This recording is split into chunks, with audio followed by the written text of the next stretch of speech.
हे सुहरवाईज कसे का तुम्ही मी रोहन पडेल आपले स्वागत आहे तुमचं आपल्या यूट्यूब चॅनलमध्ये. तर आजची आज 4 तारीख. कालच्या ब्लॉगमध्ये मी 2 म्हटलं होतं वाटते शाळेत. तर हो चालत राहते माझ्यासोबत असं, कारण की मी आता नवीन नवीन ब्लॉग काढून राहिलो. आणि 4 तारीख आहे, कारण जेव्हा मी इकडे आलो होतो आता नवीन स्कूल आहे एक अजून मोर्शी म्हणून, तिथे काहीतरी कोरिओग्राफर्सची थोडीशी त्यांनी जे केलं होतं ते काही चांगलं झालेलं नाही आहे. तर आर्यन सर आहे, आर्यन दादा आहे माझा, तो म्हणत होता की बा फिनिशिंग पाहिजे तिथे. तर तिकडले पण डान्सर्स थोडे इकडे येऊन राहिले. तर माझ्या ब्लॉग थ्रू तो तुम्हाला एक समजत असेल की डान्सरची लाईफ कशी असते, डान्सरची जर्नी काय असते, हे थोडंसं तुम्हाला दिसून जाते किंवा डान्सर्स लोक काय करत असतात, स्कूलमध्ये काय करत असतात, त्यांची लाईफ कशी असते है ना, सिम्पली. तर असंच आहे. आणि आज मेन म्हणजे की 4 तारीख आहे आणि परतवाड्यामध्ये आज शो होता हॅपी न्यू इयरचा. तर मला थोडं काम होतं म्हणून डान्सच्या तिकडं, आणि माझा भाऊ म्हणत होता मला ये तिकडं, पण म्हटलं पे नाही होऊन राहिलं, पेमेंट नाही होऊन राहिलं तर आपण येऊ नाही शकत. ॲटलिस्ट माझं असं म्हणणं आहे की कोणता आर्टिस्ट आहे तर त्याला तुम्ही पेमेंट नाही देऊन राहिले, समजा कोणी रॅपर आहे समजा, तर तो किंवा सिंगर आहे आणि तो त्याचा बस चालू आहे, सुरुवात झालेली आहे आता, आणि त्याला कोणी जास्त फेम नाही त्याच्याकडं, त्याला कोणी ओळखत नाही, तर तुम्ही त्याचा यूज नका करू. ॲटलिस्ट तुम्ही त्याला बोलवून राहिले तर ना त्याचं खाण्याचं राहण्याचा खर्च हे तुमच्याकडून झालं पाहिजे. जर तुम्ही त्याला पैसे नाही देत आहे तर हे तर त्याचं झालंच पाहिजे. आणि जर हे नसेल होत तर मग म्हणून माहिती आहे का, आर्टिस्टला जायला नाही पाहिजे. मी तर म्हणतो की आर्टिस्टला जायलाच नाही पाहिजे. आर्टिस्टला स्वतःच्या आर्टची कदर करायला पाहिजे. आपण कोणतं करत आहे तर त्याचे पैसे घ्यायला पाहिजे, कारण की फ्रीची चीज कोणतीच चांगली नसते. फ्रीचे जर पुस्तकं भेटले तुम्हाला, फ्रीचं जर ज्ञान भेटलं ना, तर तुम्ही माझ्यासाठी हाय असं तर पडलेलंच आहे, भेटलेलंच आहे. अवेलेबल राहणं काही कामाची गोष्ट नाही आहे. तर मी म्हटलं, पण त्याला तो म्हणत होता की स्टेज वगैरे आहे. मी म्हटलं की याच्या पहिले पण आपण गेलेलो आहे दादा, असं नाही की आपण केलेलं नाही म्हटलं, पण आता पैसेच पाहिजे म्हटलं. काल मला अजून एका मुलाने मला कॉल केला आणि तो म्हणतो मला की दादा एक काम होतं. मी म्हटलं काय भाई, मला सांग कोणतं काम होतं. तर तो म्हणते मला की मला एक कविता लिहायची आहे. मी म्हटलं गूगल सर्च कर, गूगलवरून पाय, लय सारं आहे. तो म्हणे नाही मला एका मुलीसाठी लिहायची आहे म्हणे. नाही म्हटलं भाई तू मला काय विचारू राहिला, मुलीसाठी लिहायचं आहे, आणखी काही पण सर्च कर. नाही म्हणे तू पण हार्ड लिहितो म्हणे. मी म्हटलं बस चणाच्या झाडावर नको चढू मले. अशी कोणी जेव्हा तारीफ करते ना तर असं वाटतं ना की याला काही ना काही पाहिजे आपल्यापासून.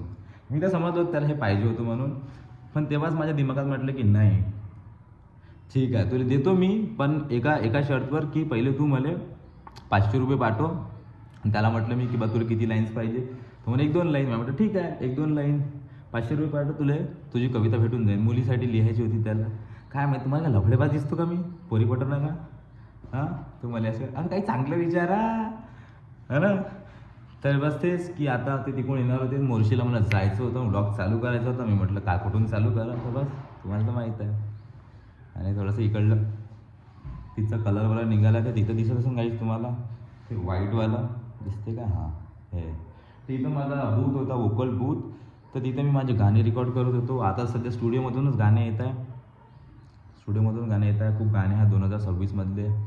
मला पर्सनली आवडणारं माझं गाणं आहे सध्या आता रिसेंटमधलं माऊली. आणि खूप आहे जुने गाणे आहे, ते तुम्ही ऐकू शकता जाऊन. इंस्टाग्रामवर फॉलो करा, सबस्क्राईब करा, जिथं आहे स्पॉटिफायवर जाऊन माझे गाणे ऐका. आणि बस हेच म्हणायचं होतं. तर आता बघतो तिकडं स्कूलमध्ये काय कशी फिनिशिंग करायची आहे, कोणते डान्स आहे तिथे. तर लवकरच भेटूया गाईज. तर गाईज माझी तर स्कूटी मी कारंजाला सोडून दिली आणि मी आता पैदल निघालेलो आहे. थोडंसं वियर पण वाटते म्हणा, वियर पण वाटते असं कॅमेऱ्यासमोर बोलायला, असं रस्त्यावर चाललो होतं. पण काही नाही, हाच आपला धंदा आहे, नंतर चालू द्या लागणार आहे. आता काय माझी फ्रेंड कधी येते, तिला मी म्हटलेलं आहे ये म्हणून घ्यायला.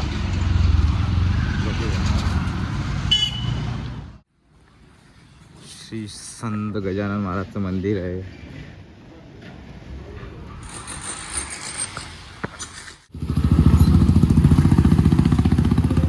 मी हेडफोनच टाकले होते तर हे आली.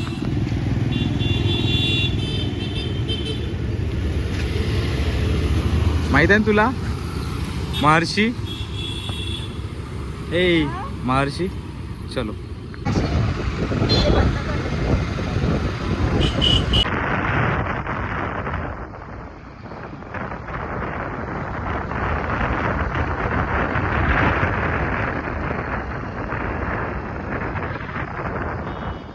महर्षीस पोचलेलो आहे. अशी स्कूल आहे आणि हे एंट्रन्स. आणि मी चाललो आतमध्ये. स्टुडंट आज संडे आहे तरी पण यांची प्रॅक्टिस होत आहे नाही सा. तर तिकडे माझी टीम दिसत आहे. आता मी बघतो माझी टीम जातो. मी माझ्यासोबत मिस्टीला घेतलेला आहे.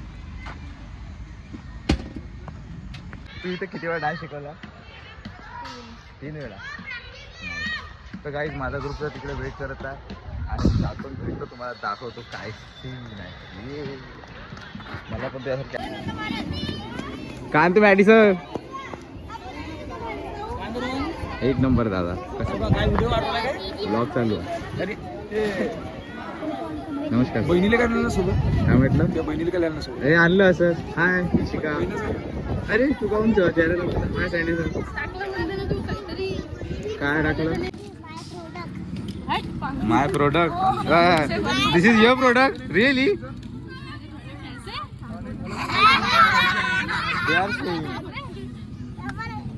हाय आपका नाम क्या है? हो स्वप्न सुंदरी बनून राहिली इथं. आपका नाम क्या है? प्रबुद्ध PRADDH आपका नाम? नमन NIMN. Oh nice. आपका? ईशान. ईशान. नहीं स्पेलिंग में बता. आपका नाम क्या है? अद्वैत. आपका नाम? सॉरी अद्वैती. आपका नाम? अन्वी. आपका? लावण्या. ओके.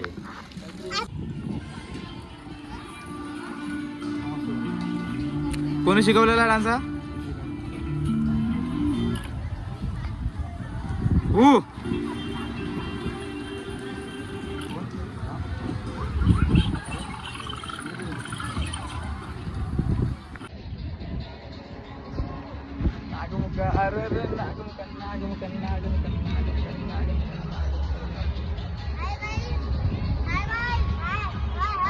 बोलो. हम ब्लॉक हो रहे हैं गाइस. इधर आओ गाइस. देखो गाइस हम हीरो है गाइस. टेक्नोलॉजी है गाइस. Thank you guys. जाना रे जाना लगना.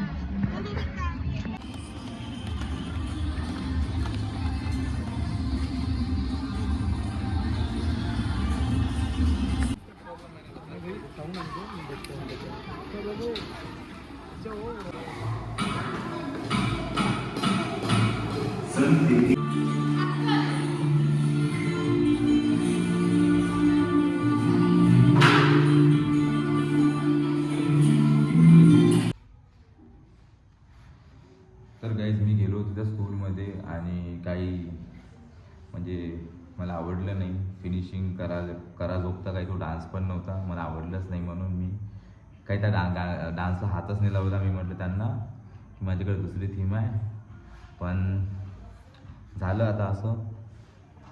आता मी आंघोळ करून जातो डायरेक्ट कारंजाला.